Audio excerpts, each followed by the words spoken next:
When moderately used, there's not in all the world medicine comparable to tobacco. All of tobacco is wholesome.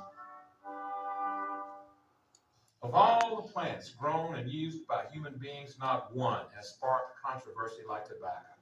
You can't eat it, you can't wear it, yet tobacco has changed the world as much as either corn or cotton. In fact, without tobacco, perhaps the United States might never have existed at all.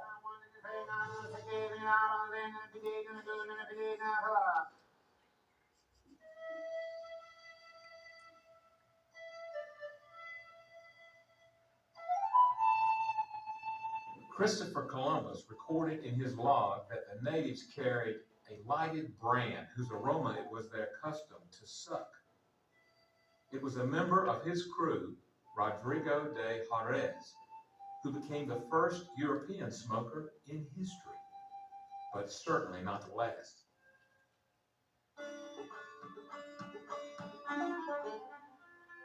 Tobacco from very early on was central to the economy of the South and indeed of the middle colonies.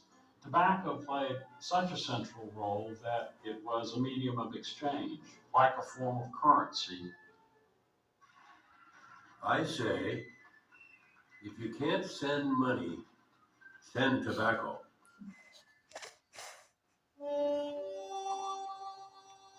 But it was the Civil War that really changed things. All these soldiers milling around in at Durham Station, Sherman's army, they discovered that this very pleasant bright leaf tobacco, which they used for smoking tobacco, mostly pipes and chewing tobacco. So that a market did begin to develop rather quickly. Union soldiers took home stories of the golden leaf. Those stories were the first form of tobacco advertising, and they would change forever our state, our nation, and a country farmer named Washington Duke.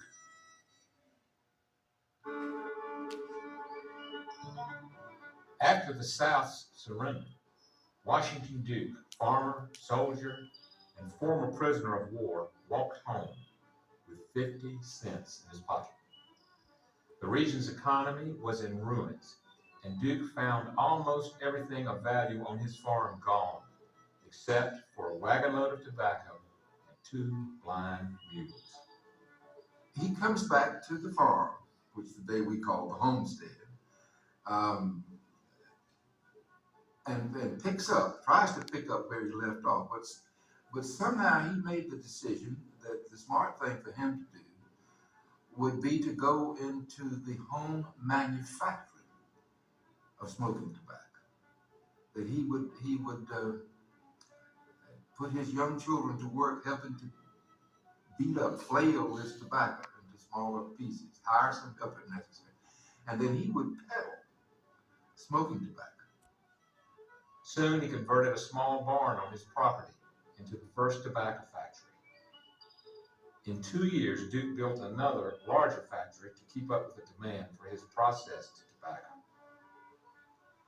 Before long, he moved his growing business into town, and within 40 years, the company Washington Duke started out of the back of a wagon became the largest tobacco empire in the world, thanks in large part to this, the Bonsack cigarette making machine. Before James Bonsack invented the rolling machine, cigarettes were rolled by hand. A fast roller could make 2,000 cigarettes in one day.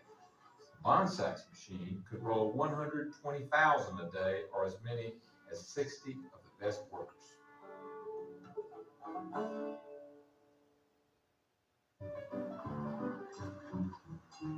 By the turn of the 20th century, cigarettes had begun to replace cigars in popularity, especially among young men and women. This rise in smoking concerned some people so much that cigarettes were declared illegal in 14 states. But smoking would not be stopped. The cigarette revolution had begun, and the Duke family was right in the secret of the phenomenal rise then of Washington Duke's company. And the best evidence seems to be that it was this youngest son of Washington Duke's, whom the family called Buck. And now that he's so dead, we all call him Buck. But people didn't do that in his lifetime, let me assure you. But it was Buck Duke who persuaded his father and his older brother Ben and their partner George Watts that they should gamble on this bonsai machine. By 1889, Washington Duke's son, James Buchanan Duke, was the head of the American Tobacco Company, the largest tobacco company in the world. The tobacco industry needed power, water, and cotton sacks. This led the Dukes and other families to build roads, power plants, and textile mills. Prosperity and much of the South's economy came roaring back, thanks largely to the success of locally grown tobacco.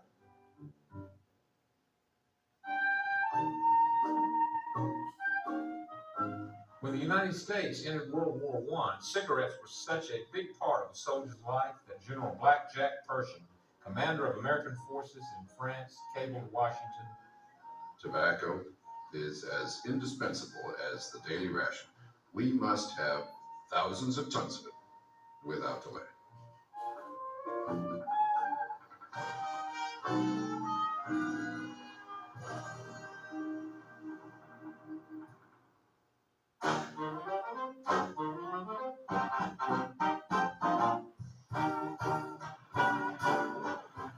At the end of the war, veterans returned home and they brought their cigarette habit with them. It was the beginning of the Jazz Age, when flappers and their bows danced through a cloud of cigarette smoke, and through it all, the Duke family prospered. In Durham in 1924, Buck Duke endowed Duke University and constructed a campus that looked as if it had been around for centuries. But along with the factories and fortunes, something else was in the wind. Another industry was making money on little more than smoke and a smile. The modern advertising industry was born, and Buck Duke used advertising to sell cigarettes by the millions. He was a marketing genius, and in a few short years, his brands were known around the world. Buck Duke was probably the first practitioner of what we know today as branding, where instead of going into a tobacco shop and asking for a pack of cigarettes, you actually go in and ask for a Lucky Strike. This was really brought about by the amount of money he spent in his advertising, much more than any of his competitors had spent before him, and he really cornered the market. One of the more interesting things that he did in advertising is he used cards in the cigarette packs to actually stiffen the packs. But on the cards, he had printed collectible pictures of actresses and acrobats, any women that he could put in rather revealing costumes. And he kept this up, and millions of Americans collected these cards. He kept this up until his father, Washington Duke, sent him a letter, and he had gotten a letter himself from a minister asking that maybe the Dukes would refrain from using lascivious pictures, is how he called them, how he referred to them, lascivious pictures of young ladies. So after that, Buck Duke started using pictures of baseball players, other athletes, and that's what became baseball cards that we know today. Still, not every American was sold on the benefits of smoking. The cigarette has a violent action in the nerve centers, producing degeneration of the brain. This degeneration is permanent and uncontrollable. Giving up smoking is easy. I've personally done it 100 times. But as tobacco changed the world, it practically defined life in North Carolina.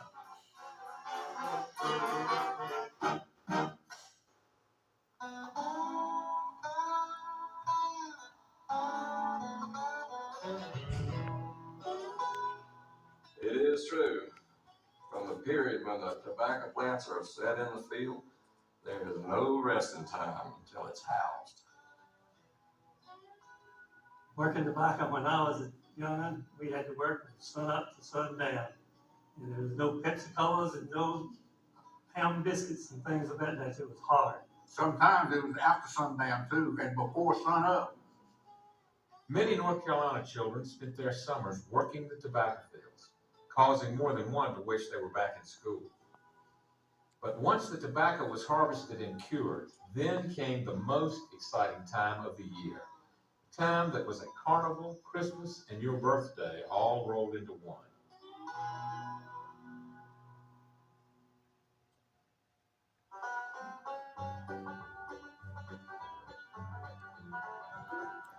For towns like Durham, the entire economy was dependent on tobacco, and the market was the high point of the year. It meant payday, shopping, and shows. What a time it was. The highlight of the market was the auction, when farmers would sell their tobacco to the big cigarette companies. It was just a busy, busy time, and it was an exciting time, and you looked forward to coming to work every day, and we rang the Liberty Bell before our sale started, and go at it, and you'd sell probably 500 tiles an hour, moving along. It was a fast-paced operation. There's nothing else in the auction world akin to selling tobacco. It turned loose a lot of money in Durham, North Carolina. From 6 in the morning till 10, 11 o'clock at night, you were busy, working every day. And it was hot and dusty, and it's a wonder many of us survived, but a few did. And wherever people and money came together, the entertainers followed. In Durham, musicians like Blind Boy Fuller, Gary Davis, and Sonny Terry played for the crowds gathered outside the warehouses. This music was variously known as East Coast ragtime or Piedmont blues, as distinct from the Delta blues in Mississippi or Chicago blues. And it's a ragtime piano-influenced guitar style that became popular around the turn of the century when Joplin rags were starting to hit across the country, changing dance styles and rhythmic styles.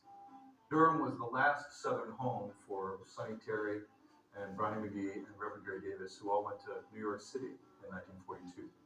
And as such, it was the last great bastion of Piedmont blues.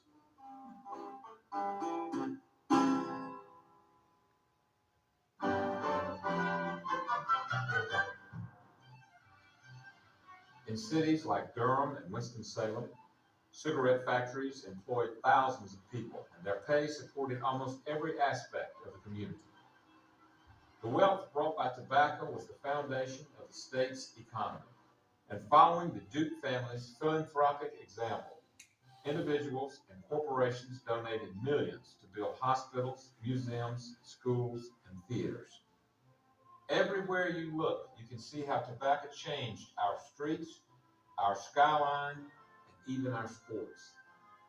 Tobacco made some families wealthy beyond imagination, helped educate generations of young people, and transformed Durham into the Bull City, named for an early brand, Bull Durham. Bull Durham also gave baseball the bullpen, named for a Bull Durham ad that stood over the spot where pitchers warmed up before taking the mound.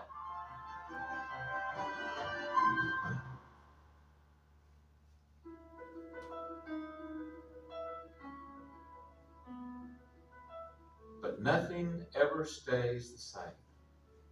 Tobacco, the state, and the city faced changes that old Washington Duke could never have predicted.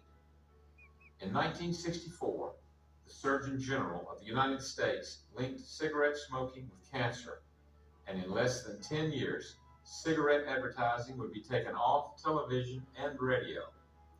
Within a generation, smoking would be banned in workplaces and public buildings.